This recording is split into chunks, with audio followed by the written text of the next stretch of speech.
Hello दोस्तों, welcome back to back benchers. मैं हूं रितेश और हम बात कर रहे थे राजस्थान ज्योग्राफी के बारे में। राजस्थान ज्योग्राफी में हम पढ़ रहे थे क्लाइमेट, और क्लाइमेट के अंदर हम पढ़ रहे थे सीजन्स। क्योंकि बेसिकली क्लाइमेट क्या होता है, किस टाइप का क्लाइमेट राजस्थान में होता है, ये सब हमने बात कर ली थी। आगे हम बात कर रहे थे सीजन्स की, और सीजन्स में हम बात कर रहे थे रेनी सीजन की। क्योंकि सबसे पहले जो समर सीजन होती है उसकी बात हमने कर ली थी। आगे हम बात कर रहे थे रेनी सीजन की। रेनी सीजन में हमने काफी चीजें डिस्कस कर ली थी। जो आज का हमारा जो टॉपिक था वो था फैक्टर्स अफेक्टिंग मानसून। राजस्थान के मानसून को जो जो कारक अफेक्ट करते हैं, जो जो फैक्टर्स अफेक्ट करते हैं, हम उनके बारे में बात कर रहे थे। देखिए, वैसे तो किसी भी मानसून को अफेक्ट करने के लिए बहुत सारे कारक होते हैं, फैक्टर्स होते हैं, जैसे वहाँ का टेम्परेचर हो गया, वहाँ की टोपोग्राफी हो गई, ये सब चीजें अफेक्ट करती है। लेकिन राजस्थान के मानसून या फिर हम इंडिया मानसून की बात करें तो मोटे तौर पर अल नीनो और ला नीनो, ये दोनों सबसे ज्यादा प्रभावित करते हैं। अब अल नीनो ला नीनो क्या होते हैं, ये थोड़ा सा समझने वाला पार्ट है, इसलिए हम इसको थोड़ा सा अच्छे से समझेंगे। ठीक है, तो सबसे पहले हम स्टार्ट करते हैं अल नीनो। सबसे पहले हम स्टार्ट करेंगे अल नीनो। उससे पहले मैं आपको दो तीन चीजें समझा देना चाहता हूँ। देखिए, क्या होता है कि प्रेशर कंडीशंस जो होते हैं, यानी जो दाब होता है, दाब में जब चेंजेस होते हैं तो उस हिसाब से हमारे जो हवाएं होती है उनमें प्रभाव होता है। जैसे अगर किसी जगह पर हाई प्रेशर है और किसी जगह पर लो प्रेशर है, तो जो विंड्स है यानी जो हवाएं वो ब्लो किस साइड करेगी, हाई टू लो प्रेशर। ठीक है, ये चीज आप ध्यान रखिएगा, ये कॉन्सेप्ट है, ये आप ध्यान रखिएगा। अब आगे हम देखते हैं अल नीनो। देखिए, ये है हमारा इंडिया,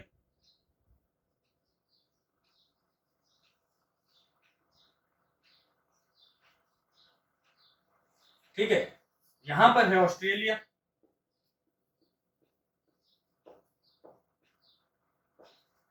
और यहां पर है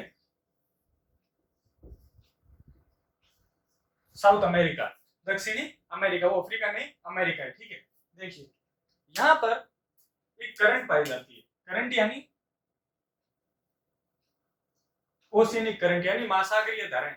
देखिए, महासागर जो होते हैं वहां पर अलग अलग तरह की धाराएं चलती है। बेसिकली जो धाराएं हैं वो चलती है, एक तो होती है हॉट या फिर वार्म करंट, दूसरी चलती है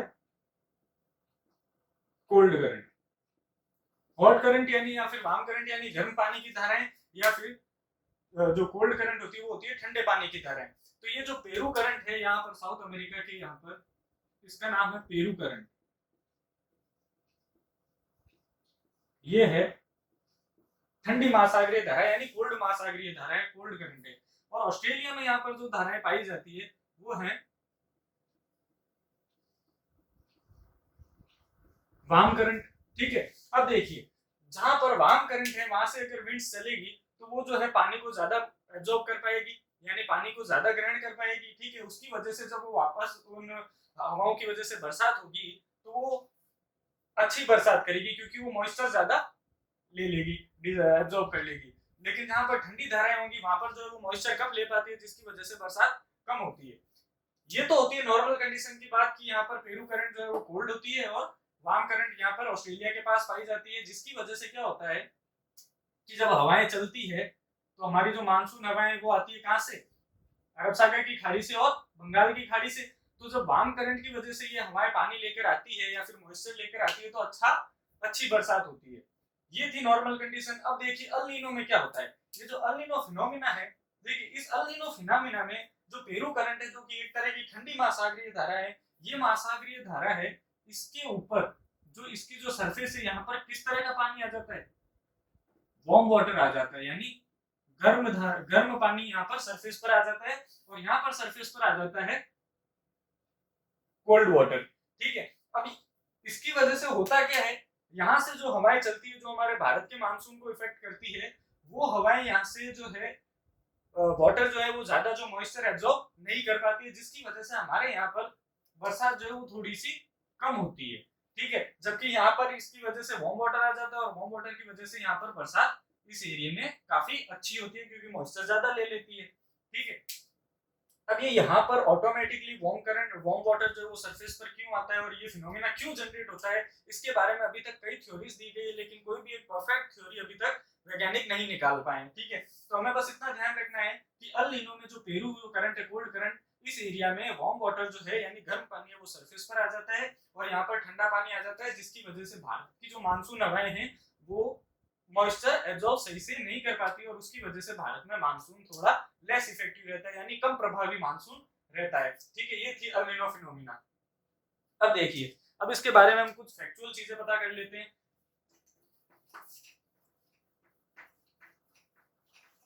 सबसे पहले अगर हम बात करें कि ये फिनोमिना होता कहाँ है, तो ये फिनोमिना जो है ये फिनोमिना होता है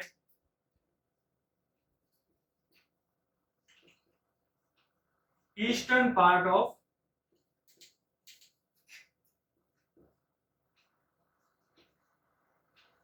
सदर्न पैसिफिक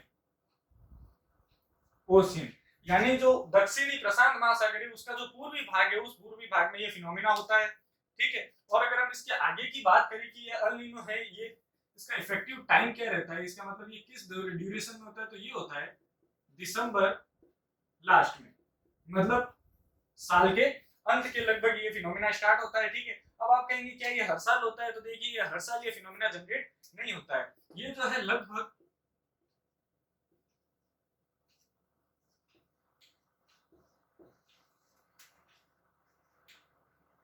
हर 2 से 5 साल के बीच में एक बार ये फिनोमिना होता है। ठीक है, एवरी 2 to 5 नहीं है, ये हर 2 से 5 साल के बीच में ये फिनोमिना होता है। ठीक है, अगर हम इसके लैटिट्यूड्स की बात करें,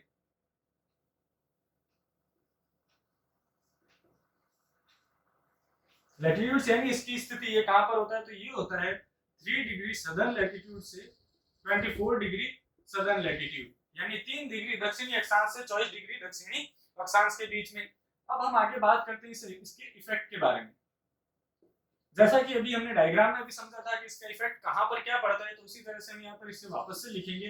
देखिए, ये इसका इफेक्ट एक हम देखेंगे साउथ ईस्ट एशिया, जो कि बेसिकली क्या है, इंडिया, और दूसरा इफेक्ट पड़ता है जो है, हम बात करेंगे southern south east Asia, India और सदर्न अमेरिका। अब देखिए, साउथ ईस्ट एशिया में हमने बात की थी अल नीनो की वजह से एक तो जो मानसून है वो लेस इफेक्टिव रहता है, तो सबसे पहला पॉइंट तो हो गया लेस इफेक्टिव मानसून, और लेस इफेक्टिव मानसून रहने की वजह से इसमें थोड़ा सा डिलेड मानसून भी आता है। ठीक है, तो हम इसे यहाँ पर ये भी कह सकते हैं डिलेड मानसून। डिलेड मानसून यानी यहाँ पर मानसून अल नीनो इफेक्ट की वजह से कई बार देरी से आता है। ये हम कई बार न्यूज़पेपर्स में भी पढ़ते हैं कि इस बार अल नीनो की वजह से जो है बरसात कम हुई या फिर मानसून देरी से आया। कई बार न्यूज़पेपर्स में भी इसका जिक्र होता है जिस वक्त अल नीनो का effect, El Nino phenomena generate होता है। ठीक है, ये तो साउथ ईस्ट एशिया यानी इंडिया की बात करें तो लेस इफेक्टिव मानसून और डिलेड मानसून। और अगर अमेरिका की बात करें तो मानसून क्या है, ऑन टाइम रहता है और मोर इफेक्टिव। मोर इफेक्टिव यानी यहाँ पर इसकी वजह से जो बरसात है वो अच्छी बरसात होती है। ठीक है, अब अगर हम इसके कुछ पॉइंट्स की बात करें कि इसे और क्या क्या कहा जाता है, तो इसे देखिए,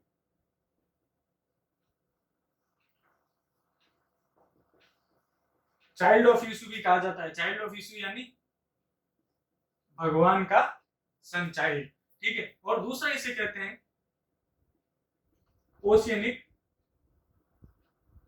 फीवर। देखिए, ये चीजें एग्जाम में पूछी गई है कि ओशियनिक फीवर किसे कहा जाता है, तो ध्यान रखिएगा ओशियनिक फीवर जो है वो अल नीनो को कहते हैं। ठीक है, ओशियनिक फीवर का मतलब क्या हुआ, बुखार, किसका, समुद्र का बुखार। अभी से समुद्र का बुखार क्यों कहते हैं, क्योंकि जो साउथ ईस्टर्न जो पेरू करंट है वहां पर उसमें अपने आप ही ऑटोमेटिकली गर्म पानी जो है वो सरफेस पर आ जाता है। ठीक है, तो उसकी वजह से हम इसे क्या कहते हैं, ओशियनिक फीवर यानी समुद्र का, महासागर का बुखार हम इसे कहते हैं, ठीक है। तो इन दो और नामों से भी एल नीनो को जाना जाता है, ठीक है। ये तो था एल नीनो। और सेकंड हम बात करते हैं ला नीनो के बारे में।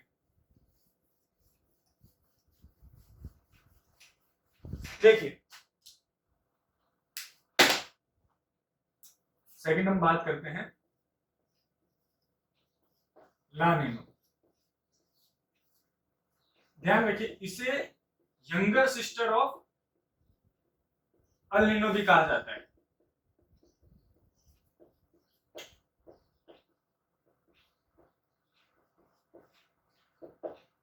Younger sister of El Nino. अब इसे younger sister of El Nino इसलिए कहा जाता है क्योंकि जो भी अल नीनो का इफेक्ट होता है उसका विपरीत इफेक्ट, उसका ऑपोजिट इफेक्ट ही ला नीनो का है। जैसे हम अगर बात करें तो ये कहां पर फिनोमेना जनरेट होता है, वही eastern part of southern Pacific ocean, latitudes भी इसके सेम है, ठीक है। और अगर हम इसमें बात करें तो अल नीनो की वजह से भारत में जो मानसून है वो लेस इफेक्टिव हो रहा था, अल नीनो की ला नीनो की वजह से मोर इफेक्टिव होगा। उसमें डिलेड मानसून था, यहाँ पर हमारे पास क्या आएगा, मोर इफेक्टिव मानसून होगा, और वाइस वर्सा ही सदर्न अमेरिका में हो जाएगा, ठीक है। तो सबसे पहले अगर इसकी हम लैटिट्यूड्स की बात करें, वही रहेंगे 3 degree southern latitude to 24 degree southern latitude, 3 degree दक्षिणी अक्षांश से 24 डिग्री दक्षिणी अक्षांश तक, ठीक है। इसका जो इफेक्ट रहता है वो वापस हमने बता ही दिया, eastern part of southern Pacific ocean, ठीक है। इसका अगर हम टाइम की बात करें तो सेम टाइम ही रहता है जो कि अल नीनो का रहता है, दिसंबर लास्ट। फिर हम बात करते हैं इसके इफेक्ट की, तो इसका इफेक्ट वही हम वापस से देखेंगे, साउथ ईस्ट एशिया, यानी कि हम यहाँ पर बेसिकली बात कर रहे हैं इंडिया की, और दूसरी सदर्न अमेरिका यानी दक्षिणी अमेरिका। देखिए अल नीनो में साउथ ईस्ट एशिया यानी कि इंडिया में जो मानसून था वो लेस इफेक्टिव था, तो यहाँ पर क्या हो जाएगा, more effective monsoon.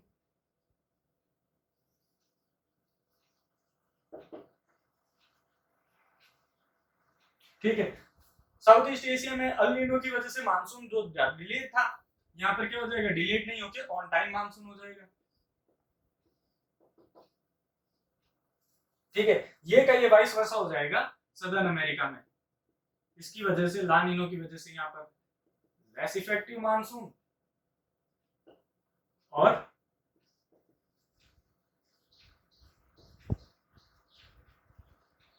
Delayed monsoon हो जाएगा, ठीक है। तो ये सारी बात थी अल नीनो की और ला नीनो की। तो अब हमने अल नीनो और ला नीनो यानी फैक्टर्स अफेक्टिंग जो मानसून है राजस्थान के वो हमने कंप्लीट कर लिया है, ठीक है। फैक्टर्स अफेक्टिंग ऑफ मानसून कौन कौन से थे, अल नीनो और ला नीनो। मोटे तौर पर अल नीनो और ला नीनो ही राजस्थान के मानसून को इफेक्ट डालते हैं, ठीक है। अब हम आगे बात करते हैं इवेंट्स ड्यूरिंग मानसून। देखिए जब मानसून आता है तो किस किस तरह के और क्या क्या घटनाक्रम होते हैं। तो सबसे पहले जो इवेंट होता है वो होता है मानसून ब्लास्ट। अब देखिए मानसून ब्लास्ट क्या होता है, जब शुरुआत में राजस्थान में मानसून आता है, जैसा कि हमने पहले भी पढ़ा था, राजस्थान में मानसून कब आता है, 15 जून के आसपास, ठीक है। यानी इंडिया के मानसून के 14 दिन बाद आता है, 2 वीक्स बाद आता है। तो जो मानसून ब्लास्ट है वो जब मानसून आता है तब एक बार हाईएस्ट रेनफॉल होता है, यानी बहुत हैवी रेनफॉल होता है, ठीक है। मानसून आने के शुरुआत में उसे ही हम कहते हैं मानसून ब्लास्ट, यानी हाईएस्ट रेनफॉल। हाईएस्ट रेनफॉल कब होगा,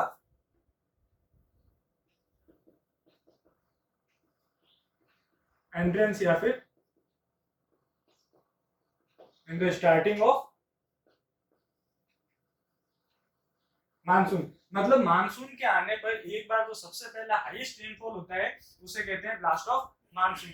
और ये ब्लास्ट ऑफ मानसून जनरली कब होता है, जुलाई में, ठीक है। ये ध्यान रखिएगा। तो सबसे पहला था मानसून ब्लास्ट, सेकंड है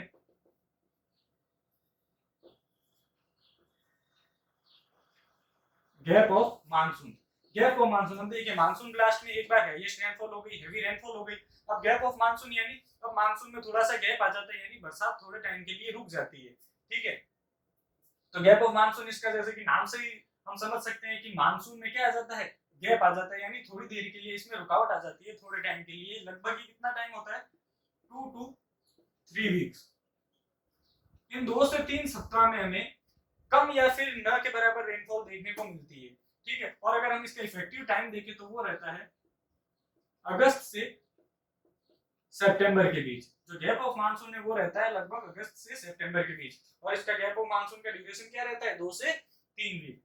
अगर हम थर्ड इवेंट की बात करें तो वो है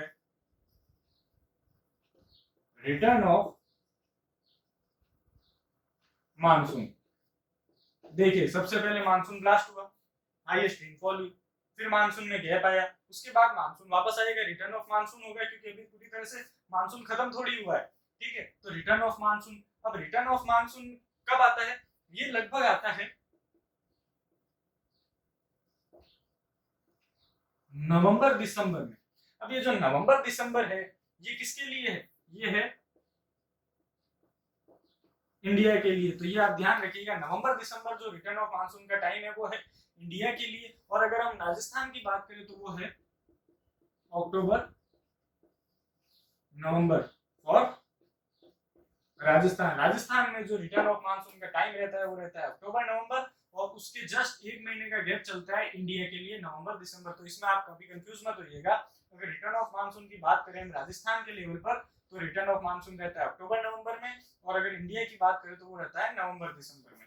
और जो लास्ट इवेंट होता है मानसून में वो होता है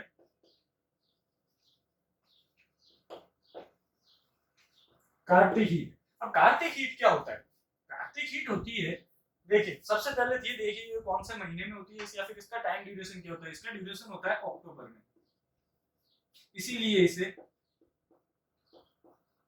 अक्टूबर हीट भी कहते हैं, ठीक है। इसे अक्टूबर हीट भी कहते हैं। और ऐसा क्यों कहते हैं इसे, क्योंकि ये जो कार्तिक हीट है ये किस महीने में होती है, अक्टूबर में, ठीक है। इस दौरान क्या होता है कि हमने भी महसूस किया होगा, इस दौरान अक्टूबर में थोड़ा सा टेम्परेचर में रेज आ जाता है, यानी थोड़ा सा टेम्परेचर इंक्रीज हो जाता है, तापमान जो है वो बढ़ जाता है। रेज इन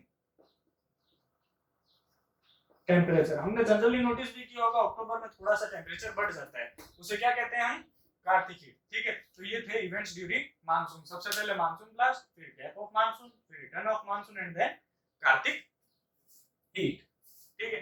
तो ये ओवरऑल हमारी थी रेनी सीजन। सबसे पहले हमने बात की थी समर सीजन के बारे में, ठीक है। उसके बाद हमने बात की थी रेनी सीजन में।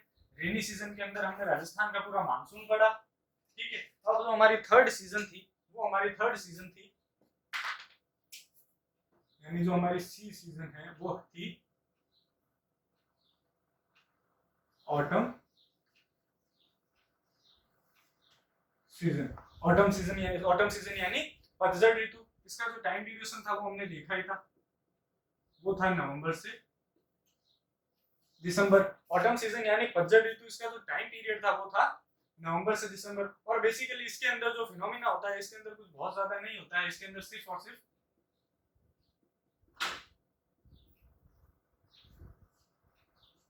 कार्तिक हीट रहती है, ठीक है। माफ कीजिएगा, अक्टूबर नवंबर दिसंबर नहीं होगा, अक्टूबर नवंबर, तभी तो अक्टूबर के अंदर कार्तिक हीट रहती है, ठीक है। तो ये हमारी बात होती है ऑटम सीजन की। अब हम आगे अगर बात करें तो हमारी जो लास्ट सीजन रहती है वो कौन सी है, विंटर सीजन। डी जो है विंटर सीजन। विंटर सीजन यानी सर्द ऋतु, ठीक है। इसका जो हमने टाइम पीरियड देखा था वो हमें पता था दिसंबर से फरवरी था, ठीक है। इसका टाइम पीरियड दिसंबर से फरवरी था। अब देखिए विंटर सीजन जो है यानी सर्द ऋतु जो है उसके दौरान क्या क्या चीजें होती है। सबसे पहले तो होती है मावट। अब मावट क्या होती है हम अभी आगे बात करते हैं। और दूसरी होती है कोल्ड वेव। तो सबसे पहले हम बात करते हैं मावट के बारे में। देखिए दोस्तों, मावट क्या होता है। यहाँ पे मानिए हमारा है इंडिया, ठीक है। यहाँ पर एक सागर पड़ता है, उसका नाम है मेडिटेरेनियन सी, यानी भूमध्य सागर।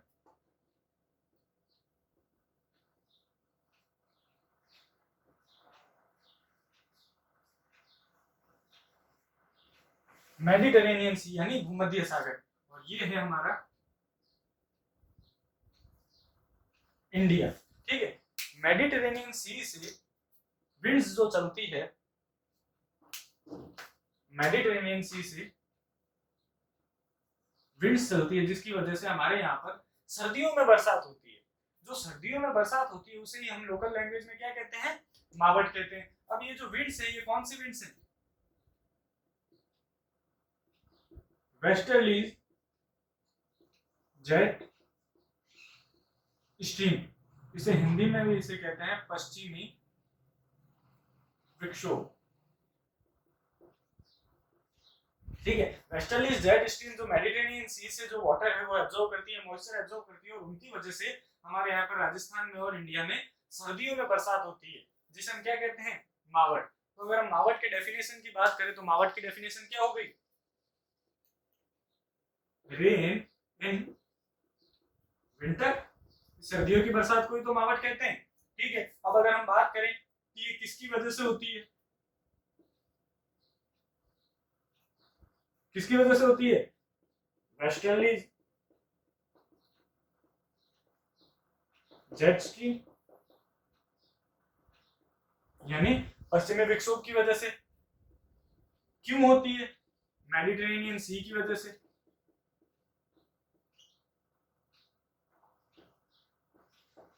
भूमध्य सागर की वजह से होती है, ठीक है दोस्तों। तो ये तो बात थी हमारी मावट की। अब अगर मावट के बारे में बात करें कि कौन सी टाइम के अंदर होती है, मतलब इसका ड्यूरेशन क्या रहता है, तो वो रहता है दिसंबर से जनवरी के बीच में ये होती है, और सबसे ज्यादा जो है जनवरी में होती है। ध्यान रखिएगा, मावट का जो इफेक्ट है सबसे ज्यादा कब रहता है, जनवरी में। अब अगर हम इसकी कंट्रीब्यूशन की बात करें,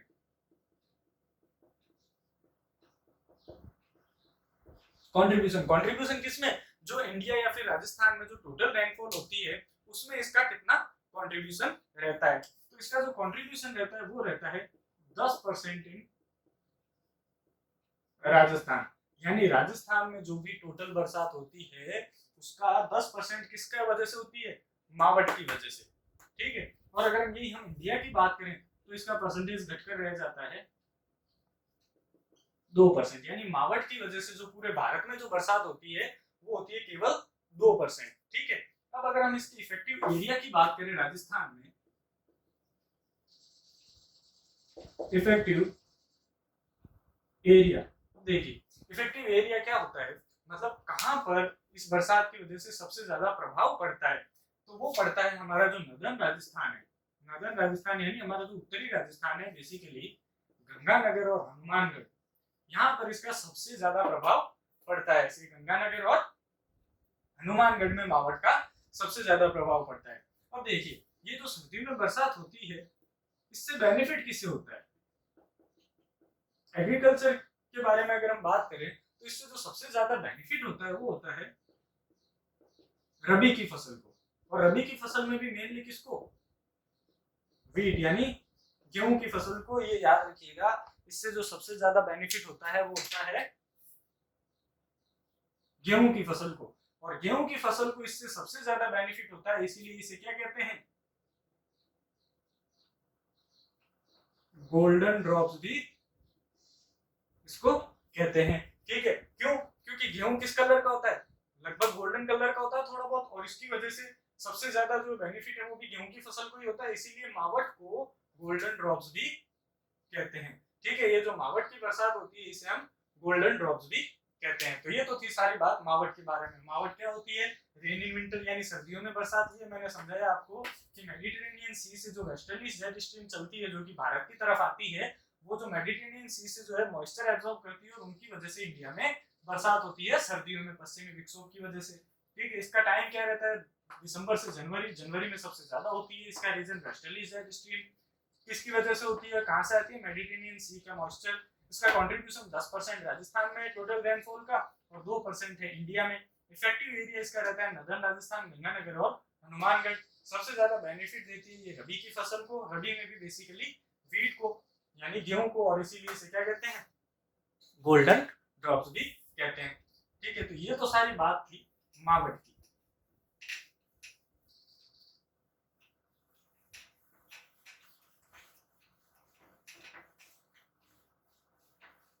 अब देखिए सेकंड हम बात करते हैं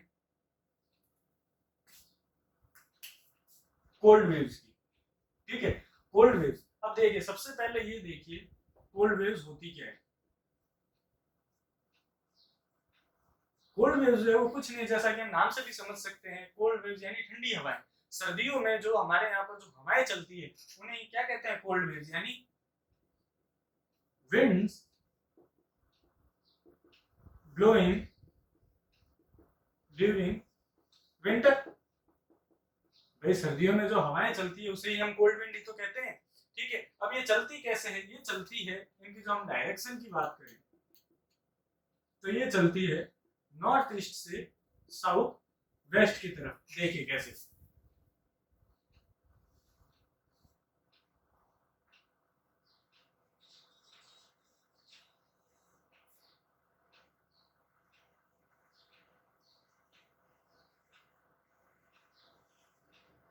ये हमारा इंडिया है। ठीक है, अब देखिए ये डायरेक्शन कौन सी होगी, नॉर्थ, ये हो गई साउथ, ये हो गई ईस्ट और ये हो गई वेस्ट। नॉर्थ ईस्ट से साउथ वेस्ट की तरफ, यानी ये धाराएं कुछ, ये जो वेव्स हैं ये कुछ इस तरह से चलती है ये हवाएं। ठीक है, अब देखिए ये हवाएं सर्दियों में चलती है, ये एक तरह की ठंडी हवाएं होती है, कोल्ड वेव्स होती है, कोल्ड विंड्स होती है। तो अब देखिए अगर ठंडी हवाएं चलेगी तो इससे होगा क्या, इससे जो इफेक्ट है वो क्या इफेक्ट पड़ेगा, इससे जो मानसून की इंटेंसिटी है राजस्थान के अंदर, इंटेंसिटी, सॉरी मानसून की नहीं, विंटर की इंटेंसिटी ऑफ विंटर इंक्रीज हो जाती है, यानी ठंड बढ़ जाएगी इनकी वजह से। ठीक है, इंटेंसिटी ऑफ मानसून विंटर को ये बढ़ा देती है। और अगर हम इसकी और बात करें कि इसका टाइम क्या रहता है, तो इसका टाइम वही मई दिसंबर से जनवरी के बीच में रहता है। ठीक है, इसका मेजर तौर पर अगर इफेक्टिव एरिया देखें हम कि ये सबसे ज्यादा अफेक्ट किस एरिया को करती है राजस्थान में, तो ये सबसे ज्यादा अफेक्ट करती है चूरू को मैक्सिमम। बाकी वैसे ये बीकानेर को भी इफेक्ट करती है, लेकिन मैक्सिमम तौर पर ये किसको करती है, चूरू को। ठीक है, तो हमने कोल्ड वेव्स के बारे में क्या बात की, winds blows during winter, direction इसकी हो जाती है नॉर्थ ईस्ट से south west. Intensity of winter को ये बढ़ा देती है, क्योंकि सर्दियों में अगर हवाएं चलेगी ठंडी हवाएं तो वो सर्दी को बढ़ाएगी, इंटेंसिटी उसकी बढ़ाएगी। इसका अगर हम टाइम पीरियड की बात करें तो वो दिसंबर से जनवरी। इसका जो इफेक्टिव एरिया रहता है वो मैक्सिमम चूरू रहता है और कुछ हिस्सा बीकानेर का भी, या फिर बीकानेर और अगर हम बात करें सीकर, बीकानेर और सीकर भी। ठीक है, तो चूरू में सबसे ज्यादा इसका इफेक्ट रहता है और बीकानेर और सीकर को भी ये प्रभावित करती है। तो ये थी विंटर सीजन। विंटर सीजन में जो होती है हमारे पास दो टर्म्स आती है, एक तो मावट और एक कोल्ड वेव्स। जैसा कि हम देखते भी है सर्दियों में जो बरसात होती है उसे कहते हैं मावट, और जो ठंडी हवाएं चलती है उसे कहते हैं कोल्ड वेव्स। ठीक है, तो आज हमने हमारा क्लाइमेट वाला जो टॉपिक है वो हमने कंप्लीट कर लिया है। ठीक है, नेक्स्ट क्लास में हम राजस्थान ज्योग्राफी का नया टॉपिक स्टार्ट करेंगे। उससे पहले मैं अगर आपको एक चीज बता देना चाहता हूँ, कुछ स्टूडेंट्स ने मैं कहा था कि थोड़ी बहुत वॉइस प्रॉब्लम आ रही है। तो देखिए जैसा आपको पता है अभी लॉकडाउन चल रहा है तो हमारे पास लिमिटेड रिसोर्सेज हैं, but we are trying to give our best. ठीक है, so please adjust and till then thank you so much.